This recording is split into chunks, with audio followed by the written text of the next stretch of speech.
नमस्कार मित्रांनो, मी तुमचा सहकारी मित्र भूमेश आणि रानातली पाखरे आपल्या चॅनलमध्ये तुमचं मनातून सर्वांचं स्वागत. मित्रांनो, काल आपण एक व्हिडिओ टाकला होता, जो होता माझी लाडकी बहीण योजना या संदर्भात तो व्हिडिओ होता आणि त्या व्हिडिओला खूप चांगला प्रतिसाद तुमचा लाभला आणि त्या व्हिडिओच्या खालती कमेंट्समध्ये किंवा मला व्हॉट्सअपवरती मेसेजेस होते, काही लोकांचे कॉल्स होते किंवा ह्या योजनेचा नेमका लाभ कसा घेता येईल, ह्या योजनेमध्ये कोण महिला बसतील, कोण नाही बसतील. एक दोन अंगणवाडी सेविकांचा फोन आला होता की आम्ही या योजनेचे लाभार्थी की पात्र असू का, या सगळ्या गोष्टी. तर मित्रांनो, मला वाटलं की प्रत्येकाला वेगवेगळं इंडिव्हिज्युअली किंवा पर्सनली प्रत्येकाला सांगणं कदाचित हे योग्य राहणार नाही. तर आपण एक काम करूयात, एक व्हिडिओ बनवूयात छोटासा आणि त्यासाठीच बराच वेळ माझा दिवसभर कामामध्ये गेला आणि सायंकाळी थोडीशी मला ही वेळ मिळाली की आता व्हिडिओ बनवा म्हणून, आणि मी सायंकाळ झाली आता व्हिडिओ बनवायला.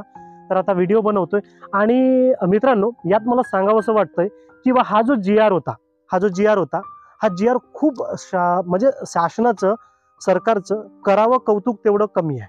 ठीक आहे, योजना खूप चांगली आहे, निर्णय खूप चांगला आहे आणि योजना सुद्धा युद्ध पातळीवरती राबवण्यासाठी सरकार प्रयत्न करत आहे.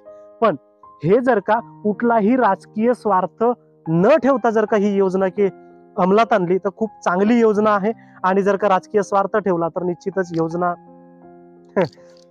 तर मित्रांनो, ह्या योजनेसाठी बरेचसे प्रश्न आहेत की डोमासाईल म्हणजे जो अधिवास प्रमाणपत्र म्हणतो तो काढण्यासाठीच 15 दिवस लागतात, काही महिलांकडे उपलब्ध नसेल. तर अशा बरेचसे असे प्रश्न आहेत.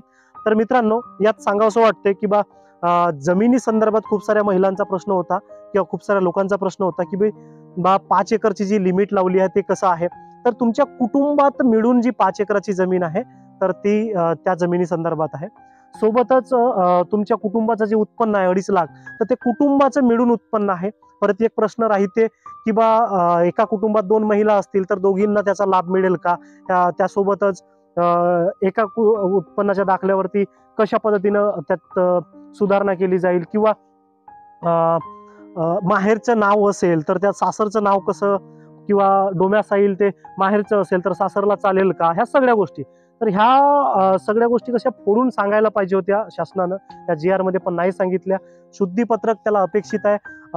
आता म्हणजे सायंकाळला 4-4:30च्या दरम्यान माझं एक महिला बालविकास प्रकल्प अधिकाऱ्यांसोबत बोलणं झालं आणि त्यांच्याकडून मी माहिती घेतली. तर त्यांनी सांगितलं की अजूनपर्यंत कुठल्याही पद्धतीचं वेबसाईट किंवा पोर्टल अजूनपर्यंत चालू केलं गेलं नाही. आजची तारीख 1 आहे पण चालू झालं नाही. तर याच्यावरती शुद्धीपत्रक उद्या सायंकाळपर्यंत किंवा उद्यापर्यंत किंवा उद्या दुपारपर्यंत येऊ शकते, सांगता येत नाही, किंवा सकाळीच येऊ शकते. तर त्याच्यावरती चर्चा विचार विनिमय चालू आहे की नेमकं काय, किंवा याच्यावरती शुद्धीपत्रक आणून तुम्हाला तसं अपडेट कळवलं जाईल. मात्र त्याचा फॉर्म आपल्यापर्यंत आलंय. तो फॉर्म तुम्हाला या स्क्रीनवरती तुम्हाला जो फॉर्म आहे तो ऑफलाईन फॉर्म किंवा ऑनलाईन फॉर्म याची प्रोसिजर असेल. परत त्याचं अप्लिकेशन सुद्धा येऊ शकते. अप्लिकेशनचं नाव नारी शक्ती असं काहीतरी असू शकते. आता सध्या अप्लिकेशन प्ले स्टोर वरती असेल पण डाउनलोड होतंय की नाही होतंय कन्फर्म नाही आहे, किंवा डाउनलोड झालंय तरी तो काम करणार नाही. तर उद्या मात्र तो प्रोसिजर त्याची चालू होऊ शकते. तर जर का ते झालं तर नक्कीच तुम्हाला मी याच्याबद्दल अपडेट देईल. आणि याच्यावर बरेचसे प्रश्न आहेत, आपण विस्तृत याच्यावरती चर्चा करणार आहोत. थोडक्यात तुम्हाला हे फक्त सांगायचं होतं की लगबग करू नका. कुणाला सगळ्यांनाच फॉर्म भरायचा आहे, परंतु तुम्ही लगबग मुळीच करू नका. हा फॉर्म या ठिकाणी दिसताय तुम्हाला, हा हमीपत्र सुद्धा आहे आणि फॉर्म सुद्धा आहे. तर हा उद्या आपण तुम्हाला डिस्क्रिप्शन बॉक्समध्ये त्याची लिंक, तो सुद्धा तुम्ही जाऊन डाउनलोड करू शकता.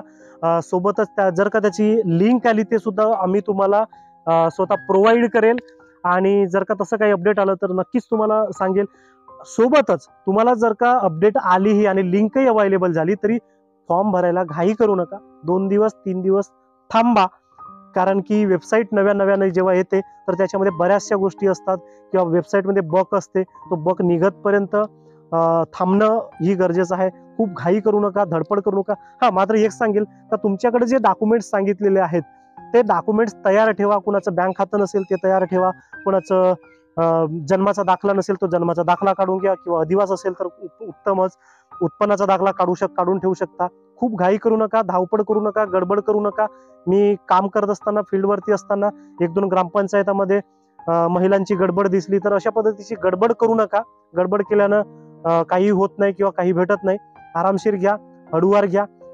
किमान माझं तर असं सल्ला असेल की किमान 5 तारखेपर्यंत तरी वाट पहा की बा कशा पद्धतीने प्रोसिजर चालतंय, काय चालतंय या सगळ्या गोष्टीवरती, आणि त्यानंतरच याच्यावरती फॉर्म भरायला विचार करा. विचार करा म्हणजे काय, प्रत्येकाने फॉर्म भरा.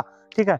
पात्र अपात्रतेच्या ज्या अटी आहेत, शर्ती आहेत, त्या मी उद्याला याच्या संदर्भात एक सविस्तर व्हिडिओ बनवेन आणि तिथं सांगेन. पुन्हा शुद्धीपत्र म्हणजे जे शुद्धीपत्रक आहे ते आल्यानंतर पुन्हा याच्यावरती आपला एक व्हिडिओ येईल छोटासा, आणि तुम्हाला मी अपडेट देईल. भेटूया आपण पुन्हा पुढच्या व्हिडिओमध्ये. तोपर्यंत काळजी घ्या स्वतःची आणि आपल्या परिवाराची सुद्धा. सर्वांना नमस्कार.